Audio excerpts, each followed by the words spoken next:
Hey Skin Games, it's Mike checking in for week 8 for the compromised skin category. I'm here with Maggie. Hi. Before we give you a summary of what we did, I'm going to ask Maggie how your experience was and what are some changes you noticed in your skin? It was an amazing experience all around. I'm going to be honest, I'm going to miss the weekly facials, but I will. Come back whenever you want. I will be. Don't you worry. He is a skincare fairy, so I got to say.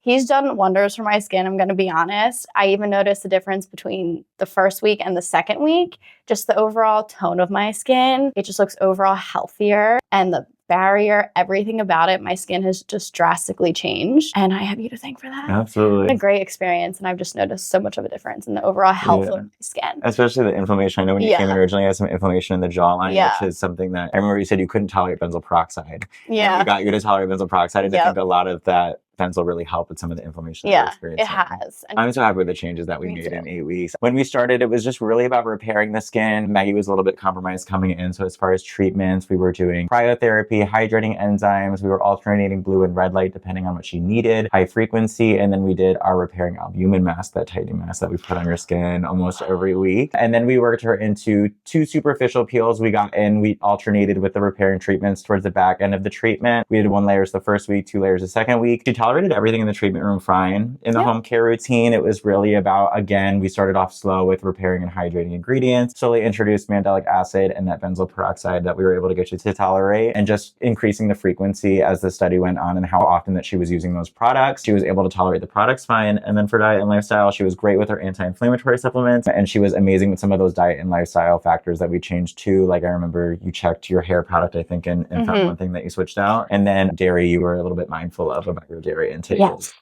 Cut back on that. But the results speak for themselves. I'm so excited with the changes that we've made in your skin in each 4 weeks, and I'm excited to keep working together. Thank you, judges.